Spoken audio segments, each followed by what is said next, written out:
Bienvenue à cette revue des marchés boursiers Cachemire du lundi 22 juillet 2024. Du vert partout aujourd'hui, à l'exception peut-être du pétrole, puis Bitcoin incertain, là, un peu entre les deux.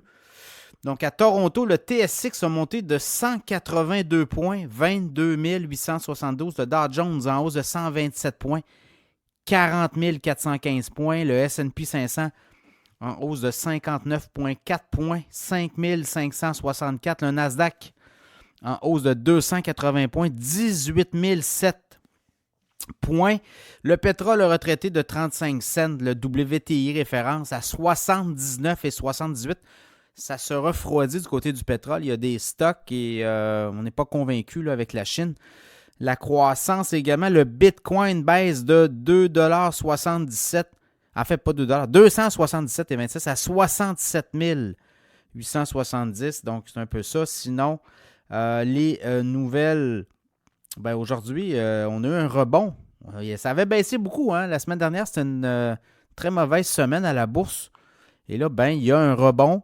Et c'est les technos qui ont rebondi, notamment Nvidia, qui a monté de 4,8% autour de AMD aussi 2,8%, Qualcomm 4,7% et Meta 2,2%. Tesla, on va avoir des résultats financiers bientôt. Alphabet aussi. Donc, on a quand même une grosse semaine. On a encore des résultats boursiers à venir. Je regarde là, au niveau des résultats financiers cette semaine.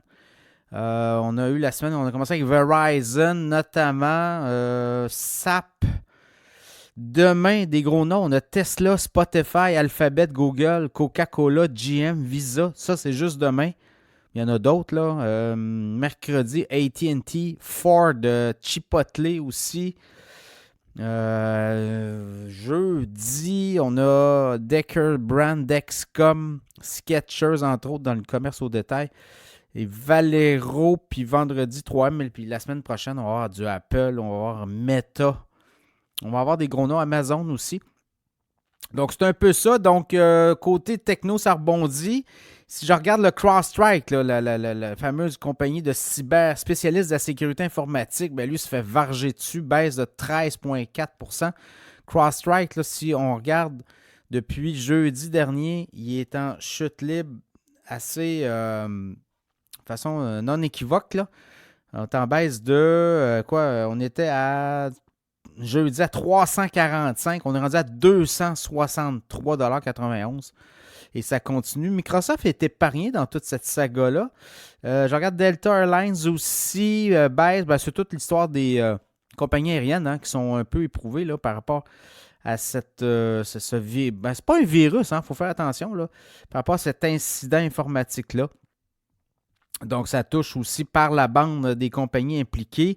Je regarde aussi les autres sites qui ont monté énergétique dans l'énergie. C'est tranquille. Rivian, oui, avec Tesla qui fait bien, les voitures électriques.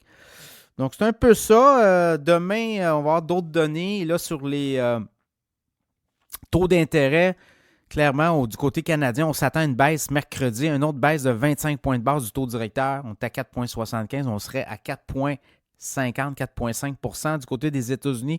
On s'attend à une baisse en septembre. C'est un peu ça qui est sur les marchés. Donc voilà. Est-ce que les technos vont continuer? Pour avoir quand même, on avait eu des signaux comme de quoi on aurait pu avoir un possible début de correction boursière. La semaine dernière, ça a brassé pas mal. Est-ce que ça va revenir hanter ça dans les prochaines semaines? Quoique là, les earnings commencent, la saison des résultats financiers commence autour du 15 juillet. On est là-dedans là, depuis un certain temps. Vous l'avez vu, les banques. On va avoir d'autres résultats financiers cette semaine, donc ça pourrait jouer aussi sur le moral des troupes. L'an passé, souvenez-vous, on a commencé à avoir l'essoufflement des marchés à la fin juillet. Et là, mois d'août, septembre jusqu'à mi-octobre, ça a été très difficile. On avait une baisse de près de 10 %. Ce n'était pas en lien direct. Ça montait, ça descendait. Mais on était toujours en descente.